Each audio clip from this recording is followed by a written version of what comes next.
Welcome to another edition of Pittsburgh Sportsline. Thanks for watching us on this nice rainy fall evening. We appreciate it, and we appreciate all the likes out there. Facebook hit on Pittsburgh Sportsline 3,493 likes. Thanks everybody for doing that. We appreciate it. Thanks for watching us on Verizon 32 everywhere in the Pittsburgh area. No, it's not on the radio. I just run into 10 people in the last 2 days. And you know how I say Verizon 32 on TV? They said, what radio station is that? It's TV. And you can see us locally here only on Comcast 7 in Bethel Park. We appreciate all the viewership and everybody watching our show. And I've been getting some feedback when I'm out there. They know who all these guys are next to me. I'm Al Levine, the Talking Machine. We got Chip the Prophet Hainer, Smoking Jim Frazier. By the way, he was early because a lot of your fans are contacting me saying, what's the story with Smoking Jim here? I said, 3 years we've been on air, and he has the world's record for Pittsburgh Sportsline about being late. Oh, and the reason why I'm stalling a little bit is the guy who's fast approaching your record is Zach Brenner, who's in transit right now, and he should be approaching Tiger Kiger any second now. Be careful there. He may come through the door. Well, on Pittsburgh Sportsline, we do talk a lot of sports, and the first thing we talk about is our opening segment, What's on Our Mind? And I'm going to start it with Smoking Jim Frazier. What's on your mind? Thanks, Al Levine, the Talking Machine. And if you want the green, it's coming. You got to see Levine. Whoa! Woo! That was left-handed. Nice catch. Good job. Nice. But, hey. No, you AB. AB, that's it. Throw the red flag. But, hey, I've been watching a lot of TV recently, so I want people to figure out what I've been watching. I watched some things where they talked about the zombie walk. I heard them talk about the All Negro League, so I'm going to start calling Le'Veon Cool Papa Bell. Free shipping for your energy drinks. Steel Valley beat KO in Rod Salka interview. And more. I enjoyed that show. That's just a little tease. You guys can check it out a little bit later. I'm sure How's my guess? Talking about it. How's my guess? Well, huh? What you've been watching. That's right. You got it. Pittsburgh Sportsline. And I tell you what, I got a taste for some ribs. But after I did the little thing on Ty Cobb, I got a lot of good feedback, and I got a lot of good stories. So I'll just give another little story on what's on my mind this week. This can't even be happening. It'll be real quick. No, take your time. Thank you, sir. Because anybody researching Ty Cobb, Chip, I don't know if you know this. This is a little interruption. I know I'm known for it, and I told these guys to focus much better. But Ty Cobb has information on Smoking Jim's Facebook page. Anybody that's a friend of his watching the show, go to his Facebook page, because if he steals some of that information off of there, I posted it on your page. All right. And it's fresh. I can't wait for what you're going to say. But what's on my mind is my main man, Lou Holtz. And from 1977 and 1983, Lou Holtz coached the University of Arkansas, and they was going to have to play the number one team in the country, which was Oklahoma. And Oklahoma was going for 3 out of the last 4 national championships. They were the number one team in the nation, and they were going to play in the Orange Bowl. But prior to the game, Lou Holtz had to suspend 3 Arkansas's best offensive players. Oklahoma was a 24-point favorite to win the game. The 3 players got together and they got a lawyer. And because they was going to get an injunction and fight to see if they can play in this national championship game. Well, Lou Holtz, being a state employee, got the state attorney general to represent him, who was Bill Clinton. Later on became President Bill Clinton. And of course, Lou Holtz and President Clinton won. When the bookmakers took the game off the books, it was already 24-point favorite for Oklahoma. Biggest upset maybe in college football history. Arkansas beat Oklahoma 31-6, thanks to Lou Holtz and President Bill Clinton, and that's what's on my mind. Smoking Jim, I've told you before you've done some great ones. This one with the misdirection play on Ty Cobb was unbelievable. To come out with what you did with Lou Holtz and Bill Clinton. Listen, who arrived here? Who is this guy? I gotta cut in, folks. I gotta cut in. Leave it to a brother, man, to endorse Bill Clinton. We know everybody in God's country loved William Jefferson Clinton. Believe me. Wink, wink. Wow. Me and Good night, folks. How you doing? like was a Bill And that's Clinton what's man. on Zach Brenner's mind. Oh, there's a whole lot more, folks. Well, since you arrived and I was trying to what a give ride from the mountain. do you mind us like having a show here? Sure, or? no. Okay, just checking with Knock you. like that yourself out. suit. Thanks. I am knocked out right now. We waited for you, for the show to have a team meeting and everything. So, Thanks. Zach Brenner, what's on your mind? Well, Al Levine, the talking machine, I was more than happy to fill in for Jim Leslie Frazier. I knew he was fired up about Last night. something. At Duke's Rib House and Grill. Al Levine has memorized the address already. I haven't done so. Hopefully Jim Frazier will punch that in his GPS and get there on Monday night. I have no problem filling in anytime. Old buddy, old pal. I Wink, watched the show too today. It was good. Did you wink. get to watch the boxing down at the South Side either? I watched. You got to watch that Rod Salkin interview too. But what's really on my mind tonight, folks, is that last night the Steelers looked like they were in a world of trouble in the first quarter. J.J. Watt was absolutely making a massacre of number 66, one of our first-round draft picks. De Castro was looking like a high school player from TJ against J.J. Watt. But nevertheless, something happened crazy. After Al Levine down 20 chicken wings at Duke's, all of a sudden, with about 4 minutes to go till halftime, this absolutely phenomenal explosion occurred. And then we held on for dear life. So I'm disappointed in number 92, James Harrison. You could clearly tell that he's back to chasing the ball carrier all over the field. I was a little bit impressed with Brett Kiesel. I disagree with Jim Frazier on Tuitt, the defensive lineman. I think he has a lot of upside. Maybe he shouldn't have been drafted in the slot that he was drafted, but that's a debate for another day. The standard is the standard, and I would go on to praise everybody on the Colts, but that's not what I'm here to do. Coach Tomlin already did that this afternoon down on the South Side. So the Steelers are trying not to disappoint Jim Frazier. They're trying to be great and not be 8-8. And that's what's on my mind, folks. I'm sorry I'm late. Sorry for interrupting when Jim Frazier was talking about Bill Clinton and Coach Lou. But sometimes I just can't control Pass this myself. on to Zach. He missed the meeting. Yeah, tell him that we'll pick one and we'll try to follow that. I'll let you read what may be our you, following sir. ones when it's time. I'll give you a I thing touched on when a it's bunch time. of- But thank you for your insights. We appreciate it. Thank you. Thanks for being on the show last night when Appreciate it. Smoking Jim was out there in Steeler land with the season tickets. If he doesn't show up next Monday, I'm going to dress up like him and fill in for him. How will you know? You'll have to have In 2 character. suits of clothes though. In character. All right, we got enough of that from the Sandbox boys early in the game. Chip the Prophet Hayner, what's on your mind? Oh, thank you, Alan. Been kind of an interesting week in sports. The high school football is starting to ramp up a little bit. Some real good games coming up this weekend. I know West Allegheny is going to be playing Central Valley. Wow. And they're both undefeated, both ranked in the top 5 in the state. And looking forward to that matchup because West Allegheny actually beat the Quad H Hills, Woodland Hills, which is a step up. So there's some really interesting matchups coming up this weekend in high school football, and I think it's time to start paying a little bit more attention because it's the best football you're going to see in Western Pennsylvania right now. What do you mean for this year? Evidenced by the 9,000 people that failed to show up for the Steeler game, even though they bought tickets last night.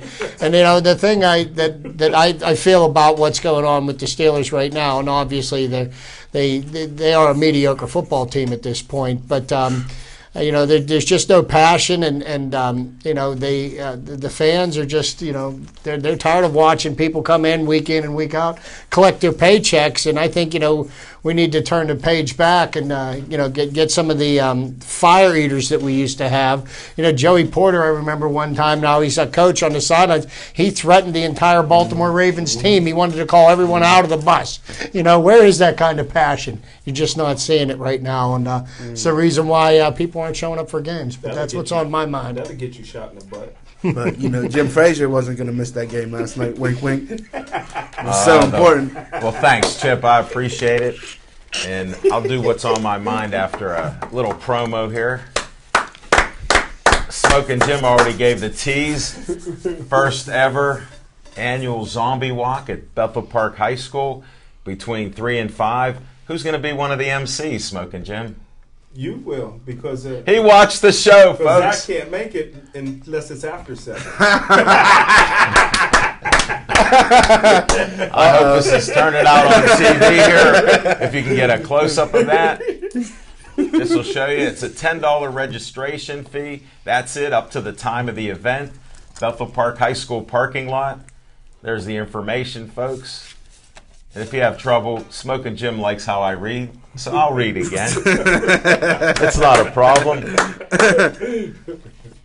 There'll be a walk, a costume contest, light refreshments, kind that Smoking Jim can drink, and then make a check out to the Bethel Park Community Foundation, and for $10. And everybody's welcome. I was kidding about entering dogs and stuff yesterday, but I was trying to add a little excitement to it, Zach. And I know you're an animal lover, so I know you found a couple dogs to bring to the event. Oh, you saw how I took you to the deep end on that. Yes, definitely. I'm so confused. I don't know where glue comes from anymore. Well, we'll cover that another day. That could be a special segment, Zach. Can you write down on there about why there are no glue factories anymore? I'm in a tour glue factory. Well, we'll cover that. Here's what's on my mind. All right, I'm about the Steelers too, because I don't see a lot of coaching, and then I don't see a lot of players. But you have to coach when you're rebuilding. This is part of my theme. I haven't seen the coaching. You got a head coach. I know his headset's not on because there is nobody listening to him on the sideline up above. Todd Haley's calling the plays. 77% of every play, Todd Haley's calling. Whether you're in huddle or no huddle. I've said it before, and the stats are out there. So that's amazing in itself. Last year, they had a more exciting brand of football when Ben was calling the no huddle. Mm-hmm. This year, I've said it before, other people said it, you notice a difference. Now, you don't have the players, of course, but you do have players that can win games. We know in Pittsburgh there's a tradition here. You guys all know it. Play to the level of your competition. Now, if it's good, there's a chance you could play that level and maybe win, because parity in the NFL is running rampant. Now, if they're bad, we don't know what that adventure will be. Maybe, as Zach was alluding to, they're hanging on to whatever win they got, and the points that they have to just try to win the game. And it's not as exciting, because I've done laundry during my show. I've went out and got gas in my car, and the gas station's only a minute or two away, because I can't stand watching it. It's actually frustrating. So I agree with Chip here that it's not the brand of football we're used to. Passion. Well, you got passion, enthusiasm. You should be enthusiastic. You're a millionaire, and you're running around in a kid's game. That's enough of my rant. We're going to pass up on Revisit on our mind, because I'm trying to focus on some of the things that we have here, because we hit on them every week. But we've done What's on Our Mind and Revisit on Our Mind for half of our show. And we're listening to Dave Cable tonight. He said, can you tighten it up, because you talk about all sports? So Zach has the play card. Pick one out to start out with, Zach. Well, this just in, folks. There is a baseball game tonight, and it's called the World Series. And the Royals and the Giants are playing tonight, and I'm glad they started it on Tuesday night, folks, because if there was an important, meaningful football game, it would have took away a lot of ratings from this baseball game. But no, there's a lot of interest in it. The Kansas City Royals are back for the first time since 1985. I couldn't be more happier for the city of Kansas City. They've been lovable losers longer than the Pirates, and that's kind of taken some of the pressure off of us here in the city of Pittsburgh. But I'm going to go with World Series, Levine. Okay, well, we're doing this as a little change-up. Okay. because I wanted us to get focused on a sport, because we all know these sports, we watch them. We live them, or we hear somebody else talking about it. So we'll continue on the World Series. Then we have Fiction and Fact from Smoking Jim's Almanac. Okay. We have Chip the Prophet Hayner talking about Chip's Trivia. And Little Z will get to add something in that maybe it won't be on the list, because he told me for about 2 months, how about let me know ahead of time what's on your list? So here we go. Chip's going to put something in on World Series. World Series. Okay, discussing. we've got the Kansas City Royals, who are undefeated so far in this playoffs. And I love the fact that we've got a wild card World Series today. So, the people that joke about the wild card teams and it's not that big of a deal, well, maybe They're so. there. Maybe so. They're at the big dance. The San Francisco Giants have won 2 of the last 4 World Series. If they win this year, that will be 3 World Series championships in 5 years. And as far as I'm concerned, that's the makings of a dynasty. So we got the Giants, who have the experience. They've been there and done that before. But then you've got the Kansas City Royals that have, by rights, have no business being where they're being. But what they've done is they've beaten everybody they've played. They haven't lost a game yet. As a matter of fact, the last time a team went completely undefeated in the playoffs and won the World Series was in 1976. The Cincinnati Big Red Machine. They swept out in the World Series to be the first team to go undefeated in the playoffs in baseball. But we're not talking about football. He's trying to mix them up. We're on World Series. We're on the World Series this year. Tonight's a great pitching matchup. James Shields is going up against Madison Bumgarner, who Pirate fans know did a pretty good job of shutting down the Pirate bats. He couldn't have done much better. But here's the thing about him: his ERA for the playoffs this year is 1.42. And he's 2-0 in World Series games. But, the one odd thing about him, he's a much better pitcher on the road than he is at home. He shut down the Cardinals in St. Louis.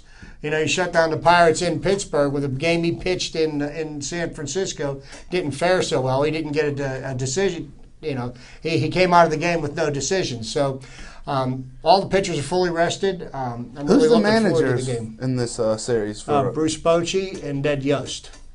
Bruce Bochy for the manager for the Giants, Ned Yost for the. And look for Bochy to be in the Hall of Fame someday. I thought you would know that.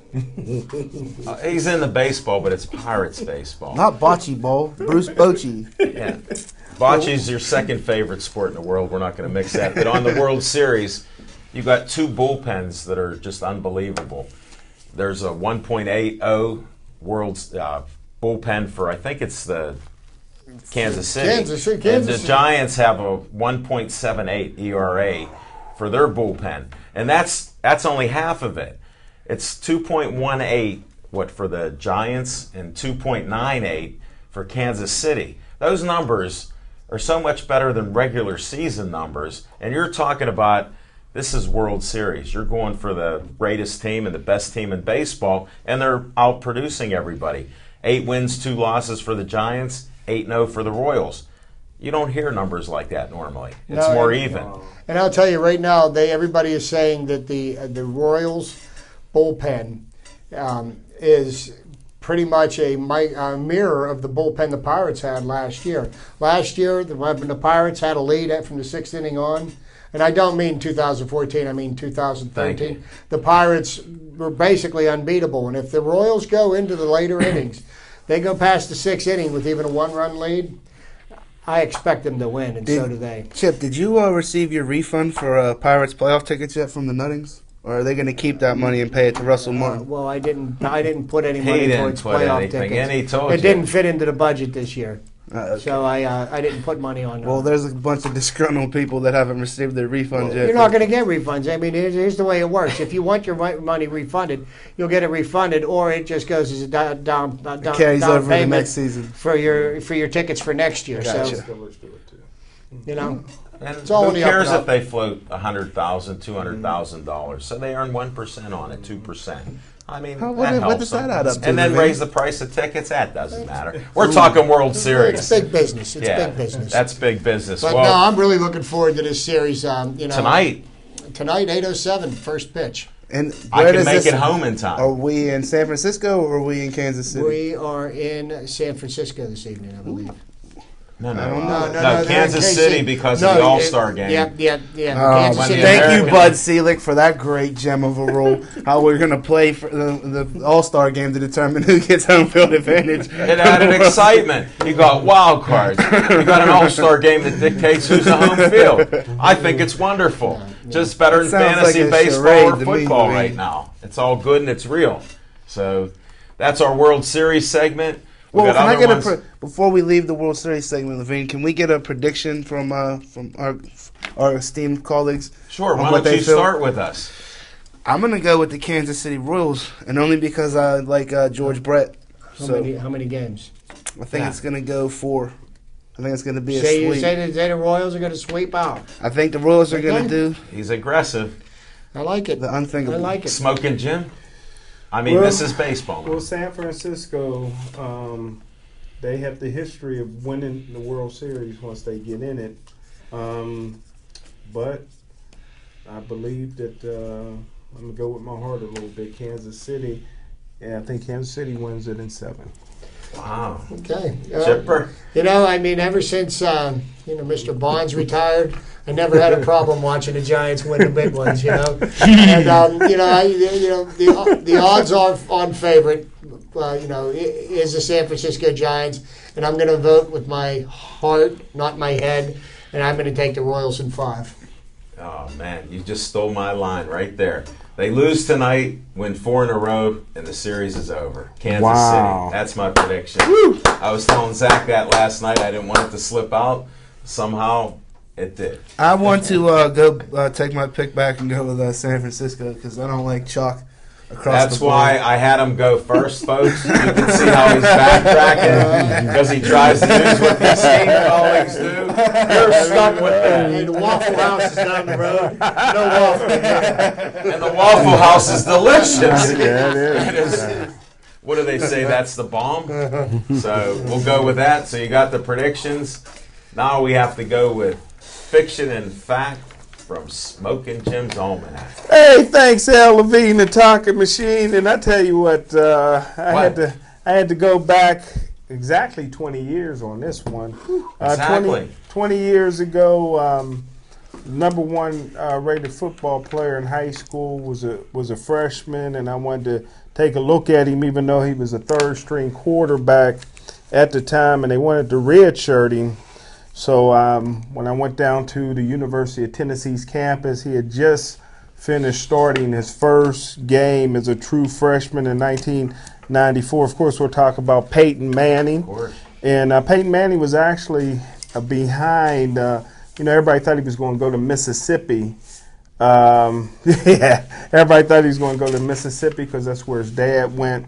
But he fooled everybody and went to Tennessee, and they were stacked at quarterbacks. They had starting quarterback was Todd Hilton. They ended up playing Major League Baseball. You heard of him, right? Mm-hmm. And the backup quarterback was one of the Colquitts. Remember the punter? Yeah. Jerry Colquitt. They both got hurt and never got their job back. Peyton Manning went in, and you could see right away that he was going to be one of the greatest quarterbacks of all time. But when I went down there, everybody knows in the University of Tennessee, at least at that time, I haven't been down there in a few years, but the University of Tennessee students, football players, athletes, all stayed. The dormitories was within the stadium.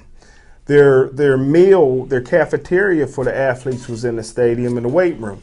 Only time they ventured out of the stadium was to go to class. So if I would have went to Tennessee, I would never have left the stadium. But so I go there, and Peyton Manning, I was surprised at first. First, I was surprised how tall he was. They was doing a bye week. They had a bye week that week, and Peyton Manning was in the locker room horse playing, hitting everybody in the tailbone with his towel. But he was just tall. He was 6'5". He was really white. But I was surprised how big his head was, and I never seen a picture of him before, but I pictured this real good-looking guy because Archie Manning's good-looking. I'm sure he married a good-looking woman, and I'm like, where did this zombie come from? Zombie walk. Zombie but walk. I tell you what, he ended up being graduated in 2.5 years with a degree, had his master's in 4 years, and and he went on to become the greatest regular season quarterback of all time. Began his choking in college, 0-4 against Florida, and biggest choker in the history of the National Football League. But congratulations for 510 passes. I never thought Brett Favre's record would get broken. Congratulations to Peyton Manning. I seen him when he was just 18 years old. Oh, good. Whoa. Whoa. And just on that note, before we get started with my segment, and I do also want to congratulate another person, because the same team Peyton Manning couldn't win the national championship with, T. Martin won the next year with. Yeah, the very next year. That's right. Good job. Good job. Nice. Thanks, Smoking Jim. All right, it's Chip's trivia time. Okay. I think they Chip's flew down trivia with that. time. All right, my Unstable trivia tape. tonight is, believe it or not, has something to do with the World Series. The Fall Classic starts tonight. Amazing. And I'm going to take a look back at some memorable World Series played in the years ending with the number 4. Okay, being that it's 2014, I'm going all the way back to start with 1924. Okay, 1924, there was a pitcher who's in the Hall of Fame. His name is Walter the Big Train Johnson. And I'm sure Alan has heard of him. After 18 years on mostly bad Washington Senators teams, he finally made it to the World Series in 1924. And with the 36-year-old Johnson pitching the final 4 innings of relief, the Senators won the franchise's first championship on a bad hop grounder in the 12th inning. Bounced over the head of the Giants' third baseman, ending the longest Game 7 in World Series history. Walter Johnson was said to be such a lovable character that the good Lord didn't want to see him get beat again. Okay, then we'll jump another decade, and there's the always famous the Gas House Gang. The Gas House Gang was known as for their sloppy appearance and rough tactics. The St. Louis Cardinals beat the Detroit Tigers in 7 games behind the pitching of siblings Dizzy and Paul Dean, and Paul's nickname was Daffy, and the hitting of Joe Ducky Medwick. All these people are in the Hall of Fame. Wow. Ducky Medwick was famously ejected from Game 7 by then-Commissioner Kennesaw Mountain Landis. The left field fans of Detroit began pelting Medwick with garbage in response to Medwick sliding hard into Tigers' third baseman from the previous inning. Then we go another 10 years, 1944, Meet Me in St. Louis. This was an all St. Louis World Series. The St. Louis Cardinals and the St. Louis Browns met in a season when many of the game's best players were serving in the military of World War II. All 6 games were played at Sportsman's Park, which was both teams' home field. The Cooper brothers, pitcher Mort and catcher Walker, led the way as the Cardinals won their second title in 3 years. 1954, we're going another 10 years. This was the year of the catch. This was the year that Willie Mays became a household name. Really? In Game 1, with the score tied 2-2 in the Polo Grounds in New York City, with runners on first and second, Vic Wertz, player for the Indians, hit a towering fly ball to deep center field. Willie Mays, with his back to the plate, caught the ball over his shoulder, threw the ball in. The ball was hit 420 feet. That's how big the Polo Grounds was. The ball went 420 feet and didn't leave the park. Wow. So Willie Mays became a household name after that. In 1964, Bob Gibson became a household name. Status as one of the game's greatest World Series pitchers. This happened over a 3-day period in a World Series against the Yankees. After striking out 13 batters in 10 innings to beat the Yankees in Game 5, Bob Gibson took the ball again in Game 7 on only 2 days' rest, not showing any visible signs of fatigue. The Cardinals ace pitched another complete game, striking out 9 Yankees as St. Louis captured its 7th World Series Lower title. that mouth. Not yet. That was in 1968, after Not the yet. 68. 1974, the Swinging A's, they formerly known as the Kansas City A's, now the Oakland A's, won their 3rd consecutive World Series in a row. Despite the internal dysfunction, they were led by Rollie Fingers. The A's beat the Dodgers in 5 games to become the first team since the 1949 to 1953 Yankees to win 3 consecutive titles. We've got 1984 was a Tiger's tale.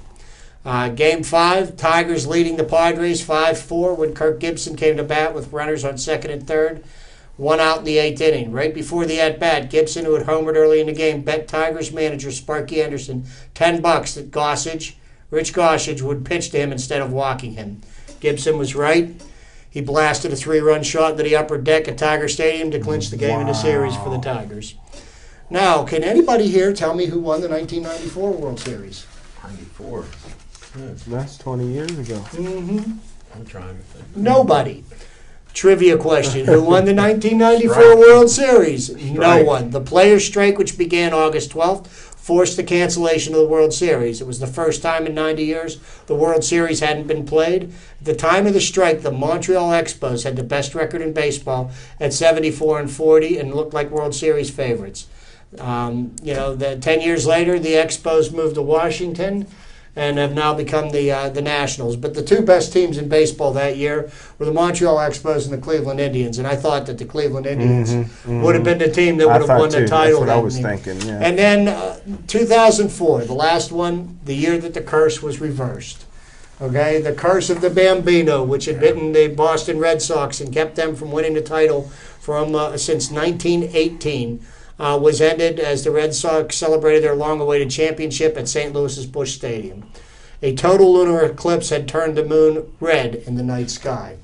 So that's You your can't trivia. make this stuff up. That's good stuff. So there you go. There's Thanks, the Jim. significance of the World Series in the years ending in 4. I can't I wait wonder till what next this year year will for bring. 5, right? Yeah, I wonder what this year We will will bring. find out soon. Maybe it's 4 in a row. Who knows? I know I won't be tuned in, but And with that segue, it's now Z time after he studied every known edge in that sheet that we're going to talk about here. I sure did. What's on Z time there? Well, I guess we'll go straight to the closing remarks down here at the bottom. No, I'm kidding. I'm kidding. You can do it. No, that's all. You can do anything Every once right in a now. while, I read, like Jim Frazier periodically reads, but he more listens to books on his headphones. No, he doesn't. While he's working out. No, he doesn't. But I just got what he said. He got your books on tape. He does not. hooked on phonics. He doesn't even know how to buy them or get them as gifts. Chip, give him another book. I for was Stephanie. yeah. What's on your? I think he Z uses time? these books to generate heat in his living room, but that's neither here nor there, says the contractor. But Z Time, I'd like to give a shout out to embattled coach Christ of the University of Pittsburgh. I felt that that team should have blown out Virginia Tech way worse than they did. They ended up holding on kind of like the Steelers did last night. It's kind of the same mentality that takes place in the South Side, I guess, when you're under the same building, and it's the same mind state and mentality. The standard is the standard. I know that we haven't heard that in a while. We're 8-8. I understand. But it was a high standard, and we were doing very well. And a Mendenhall fumble in the Super Bowl against the Packers really derailed what I thought was going to be a promising dynasty. But if you'll note, in the National Football League right now, there's a tremendous amount of parity. You know, them boys up there, Brady and company, Belichick, they haven't been able to figure it out. You know, their offense hasn't been as prolific. But I think, you know, what goes around comes around. And I'm very promised with the Steelers in the AFC North after this week. Cleveland lost. Cincy, you know, lost. Baltimore beat Atlanta. I know Smoking Jim had heavy money on that game. Wink, wink. Hey, Jack, shit, little news flash for you, buddy. The Patriots, their offense, they put up 80 points in the last 2 games. Yeah, but He doesn't consider it. Oh, okay. No. You Who don't did they understand. do it This is against? Z time. Who did they do it against? Yeah, exactly. Whoever they played. Obviously, but I'm talking about the caliber of opponents in the secondary and on defense. Don't talk Steelers then, please. But hey, like I announced last night, Ike Taylor is on the verge of being back. Jarvis Too Slow Jones is still not ready to come back, And I have a question for you, Jim Frazier. Of the Steelers Ohio State players, which one is the softest? Mike Adams or your buddy Shazier that you were ready to crown the next great thing? He watched the show last night, so watch his answer. Well, yeah, I watched the show, and of course I was misquoted again. When the Steelers drafted Shazier, I was excited because he'd be an outside linebacker. I said all along he could be phenomenal inside, but he doesn't have the body type to play inside linebacker where you can't protect him, and you see he's often injured. But as an outside linebacker, he would be phenomenal, and when he's healthy, he can make some plays inside. But I agree with you; he's not going to be healthy that much. Are you not intrigued by the production and what you're seeing from Spence? I think that's one of the feel-good stories of 2014. This kid has battled back. They kept a roster spot available for him all that time, and he just worked out on the south side and ate his vitamins or spinach or whatever he did. And that kid is really, impressing me right now. And you know what really impressed me more than anything else is that I think we found a new starting cornerback.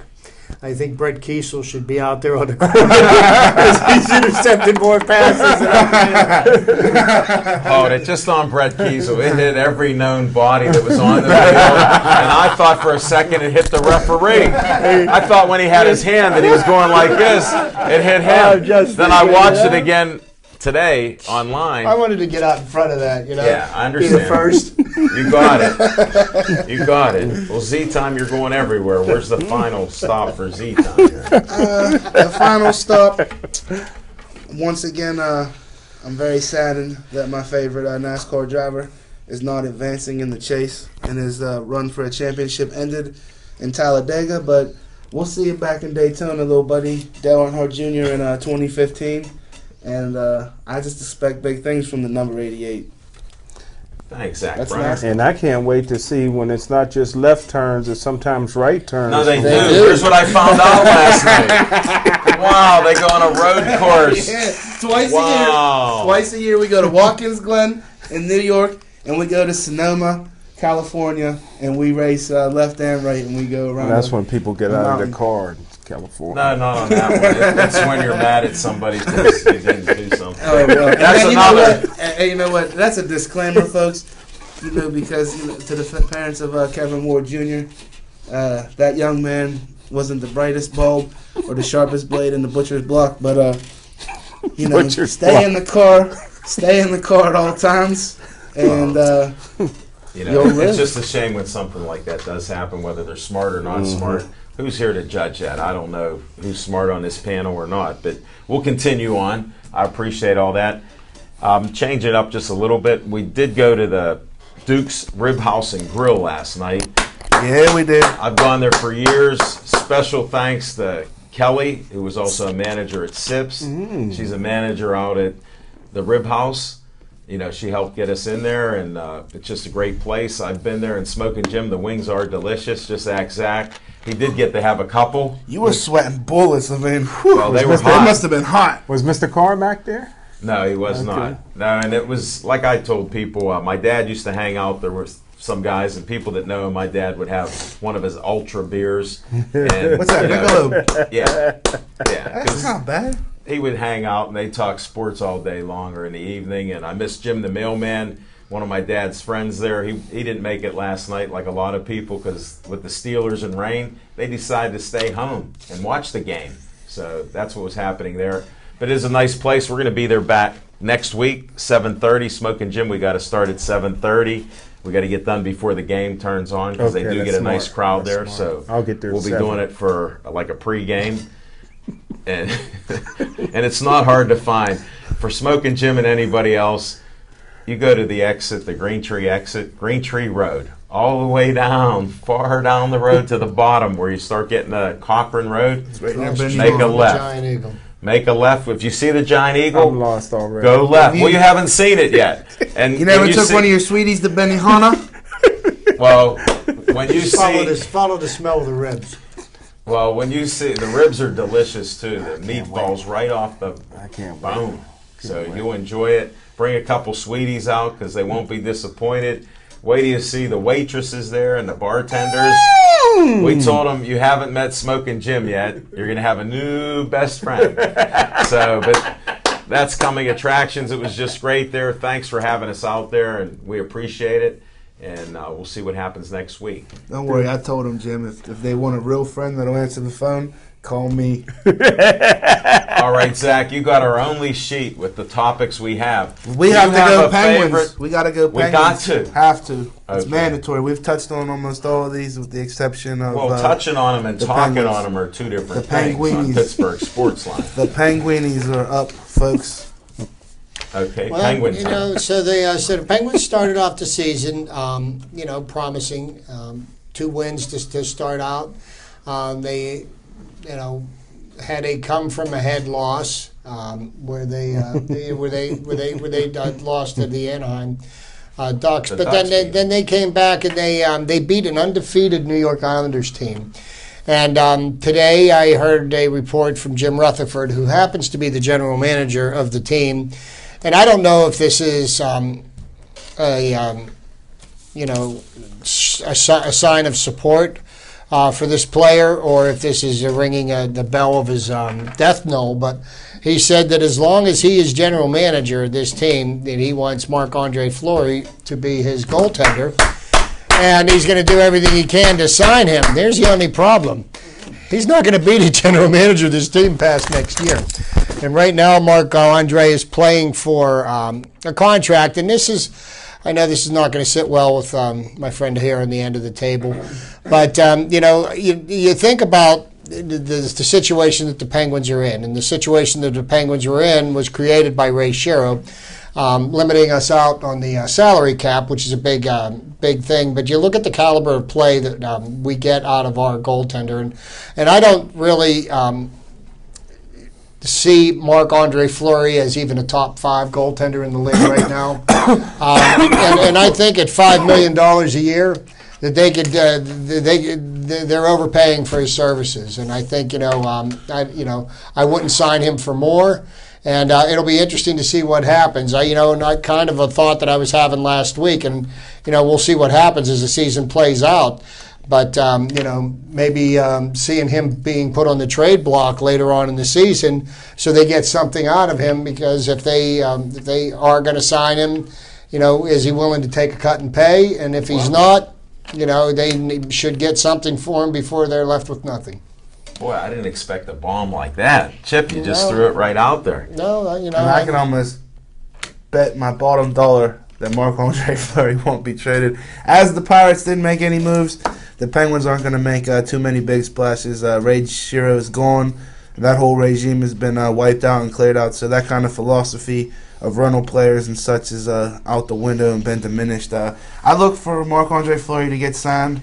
He might not get the kind of money that he's looking for in the market, but for the opportunity and the chance to continue to play with Crosby and Malkin potentially, I see him staying in Pittsburgh. And to be honest with you, Zach, I hope you're right. I just looking at the economics of the sport, and here's what the thing is: somebody will open up a bag of money for him. Yeah, like the Florida Panthers. Somebody that can afford to do it. Right.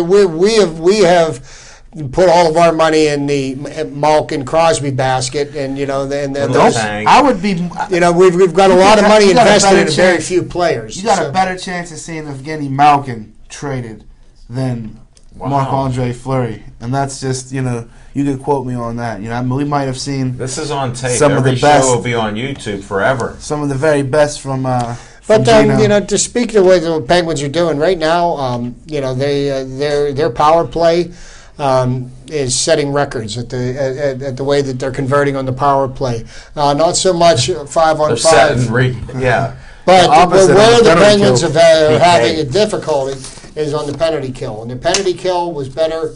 They gave up no power play goals on Saturday night against the Islanders. Right. The Islanders were 0 for 7, but prior to that, they were giving up goals at about a 40 to 50%. 3 out of 6, I think Yeah, it was. and so that's something that they need to work on. And this team is going to be a work in progress. And I really don't know if we're going to really see what type of a team we're going to have moving into March and April, and probably until we get into January, because there's a lot of things that they're working out. But the trade that we got rid of James Neal, that Patrick Hornquist, who they picked up for him among the a couple other pieces, looks like a great move on their part, because as far as I know, James Neal hasn't scored a point yet this year, and Hornquist is just lighting them up. And isn't it refreshing that Sid the Kid seems to be getting back to Sid the Kid form, after a couple bad, devastating injuries, and it looked like Sid might never return back to the Sid of old. But I tell you what, he is the greatest hockey player in the world. And there's a dreaded hockey disease that it's called get rid of a coach this year. And that disease strikes all hockey players at some times in their career, even the greatest. Levine, he sticks to his guns, man. Well, that is true. I've seen it in other sports. I might be seeing it now with the Steelers, but I don't want to mix sports right now. But that's part of it. It's amazing how guys heal with undisclosed injuries, and nobody really saw him get hurt on some things. Now he's had brain damage and neck damage and tendon damage like that. But when you're looking for something there, and then so what if somebody's sulking about Neil being gone? We all have best friends. Maybe they went to another job, another team, whatever else. You can still have those memories, but how about playing now? You're a millionaire. Go out and play. And you're one of the best played players, in the game, and and that's just the nature of professional sports now. That's one of the reasons why when I support teams, I wear a team logo. I don't wear a player's jersey, because the players come and go. And it's that way in hockey and baseball, basketball, and also in professional football. I'm just the opposite. See that? If somebody has a free jersey or shirt for me, it doesn't matter. Well, it only matters with a couple players. I'll give it back. But other than that, I'll wear your stuff. I just am hoping I get a BC jacket like that. Look at that Brenner Contracting jacket he's wearing for the fall season. Well, I say I'm the opposite. Not that I wear anybody else's name on. They on pay you back. to wear stuff, I heard. And I still wouldn't wear it, but I go for I don't favor any team. I go for individuals, and that's who I start supporting. Well, you're a scout, though. Yeah. So, allegedly. Yeah. No, he is. No, I know. He's the I heard notorious, he was chomping on a steak when he called me one time, and I know he's not getting the steak notorious anywhere else. JIM. That was Jimmy in the Smalls. Steelers. We still don't know his real name, folks. You think you know, but you have no idea. I thought it was Smoking Jizzle. One day we're going to take a camera and we're going to follow Smoking I actually thought he was Smoking Jizzle. I tell you what, the more I have Levine in the hood, folks, in Bethel Park, man, the more speaking of players' jerseys and everything. Might as well. We need that. Just to kind of tie a little bow on our Steeler talk. 2 weeks from from Sunday night, Joe Green's jersey is going to get retired down at Heinz Field, November 2nd, against the Baltimore Ravens. I'm really looking forward to him, to watching the ceremonies. Can you and Al share some Joe Green memories, like maybe when he first came up? I love Joe Green. You don't? Oh, you weren't born. Yeah, you weren't even born. He's Googling it right now as we speak. He's watching. I don't have that. But what I want to know is, Joe Green came out, I guess, in 1969. That's the same year O.J. Simpson, and they had two separate two separate drafts, the AFL The and the AFL and the NFL. And I understand that nobody ever heard of Joe Green. It's like Joe who, right? Yeah, and Chuck Noll wanted him, and when he came into Pittsburgh, he was like a fish out of water here, because the Pittsburgh Steelers were the lovable losers, and Joe Green was an angry man because he didn't take the losing very well. And he started making a name for himself that year, even though the Steelers went 1-13 that year. Wow. And which got them the first pick in the next draft, I believe, which ended up being Terry Bradshaw. Who ended up guiding them. But it's just some of the stories that of Joe Green. I can remember I can't remember the year, whether it was 75, 76, or 77. But the Steelers were playing the Broncos in Denver. Mm-hmm. And one of the Broncos linemen, his name was Howard. he kept on cutting Joe Green. Joe Green kept on getting angrier and angrier. And he told him, he says, "You cut me one more time." And he goes, "You're never going to cut me again." So he cut Green again. Green came up and just punched him in the solar plexus. The guy landed on his shoulder pads Wow. a couple of yards back. Wow. The refs didn't happen to see it. The guy didn't play another down.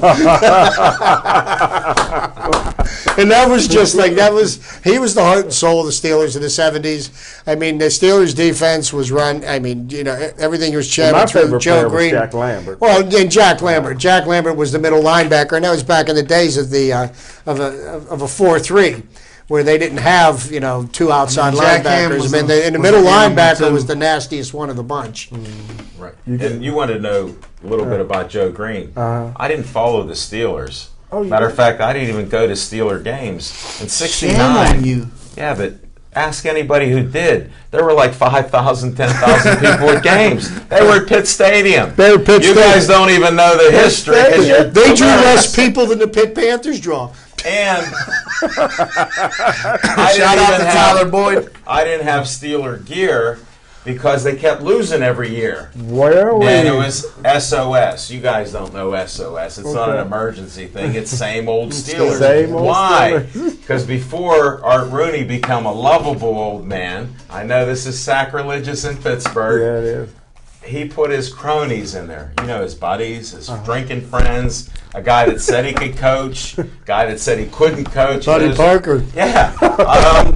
Chip knows what I'm talking about. And then he'd tell him, just play as hard as you can. Well, the defense did, but the offense, we never knew what was going to show they never up. So knew. I wouldn't even watch them. So when '69 came up, the year you heard Noel was hired, and you're like, oh, we got a guy from Cleveland. So that's like, what do you mean? Cleveland got championships. So, okay, maybe that'll change. Like right now, Otto you think Graham, it's huh? negative, right? But Jimmy Brown, he was one of my favorite players. I'd Really? rather watch a Cleveland game or watch You that. seen Jimmy Brown play?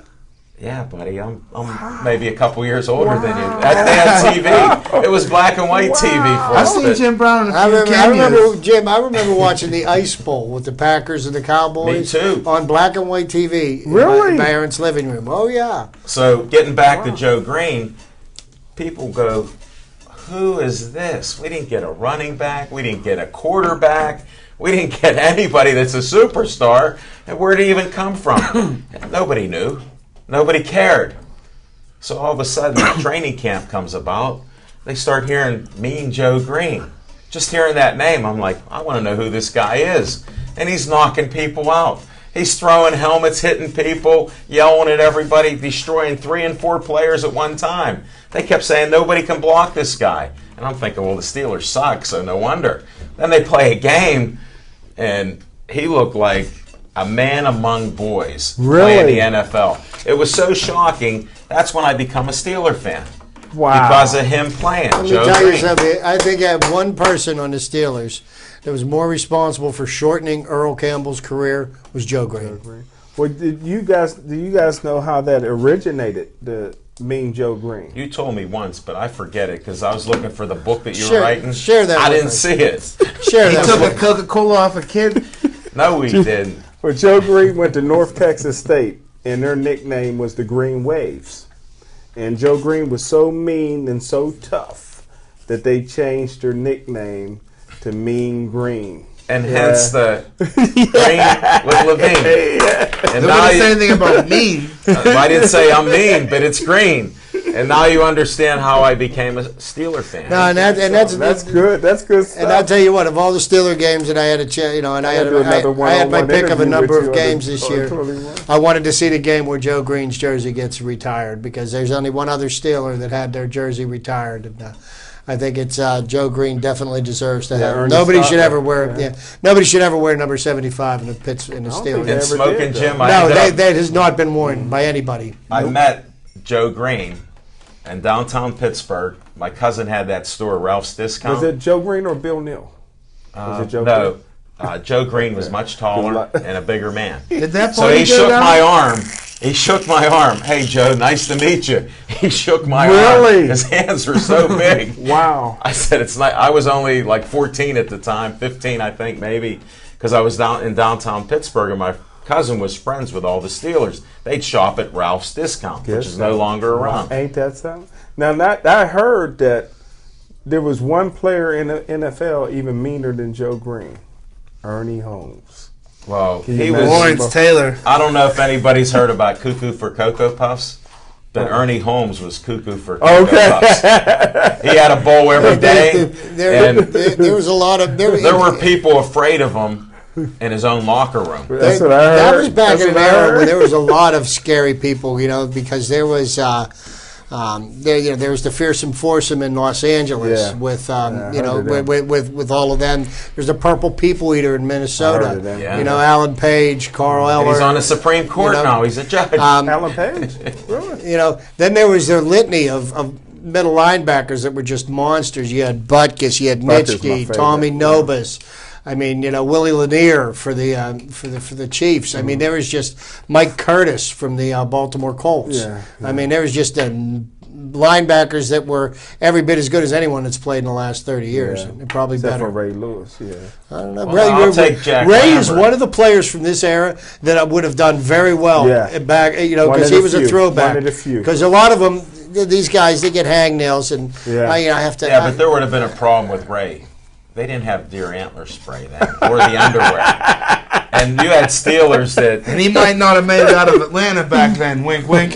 No, there's no wink in there. They didn't have Wouldn't have made it out. They of didn't have the Atlanta. animal rights activists, so he'd have just drug a few deer in and ground up their Yeah, horns. but he didn't know what the Chinese knew then about how that can heal you.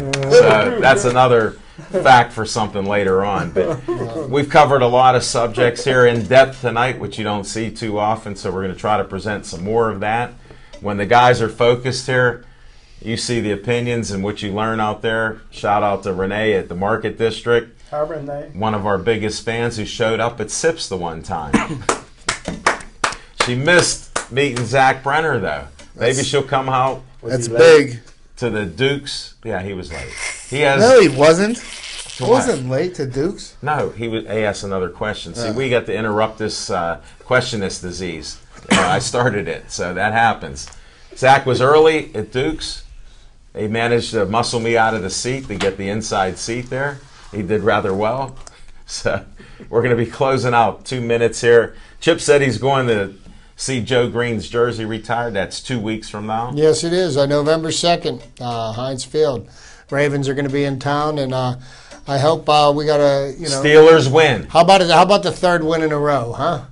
What do you think? It's time for them to start stacking them. I'm picking the Steelers. I'd over like the to Colts see them this just weekend. get, yes. That's, And if anybody in BPTV needs a player for a Turkey Bowl coming up, the Amish Assassin is prime time. Hold to, it. What do number some is that? damage. Do you call him? Here's the number, folks. If you need a man, he can play quarterback, line. He can tell you how to play. He'll coach up the offense, the defense.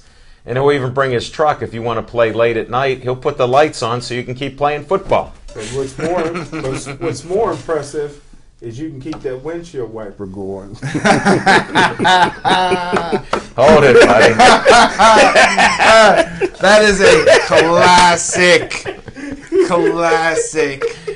Gator arms. You can't make this stuff up. Definitely. Just one more time, Al. No more. No. 500. He's literally hanging out the window the whole way into the landing seat. Well, we got to try to wrap this stuff up. There's boxing that's coming up. Check out. There's some boxing at the Slovenian club I saw with some friends of ours. Women boxers are going to fight. There's going to be a historic event. A woman's going to fight, and so is her son in Pittsburgh. So we got other things coming up. You got Vasquez and Solka and Monty, my Life's a Movie, Mesa Clay. So we got a lot of great things coming up. We got MMA coming up the night before Thanksgiving Eve. So it's the Isoplex. So there's a lot of stuff. Gladiators of the Cage has something December 6th. Woo! This is about it, folks. Stay safe. Watch those leaves and puddles out there. Thanks for watching us. Thanks for liking us. Tiger, Stay we classy, appreciate Bethel you Park. were on the camera the whole time. And good night, everybody else.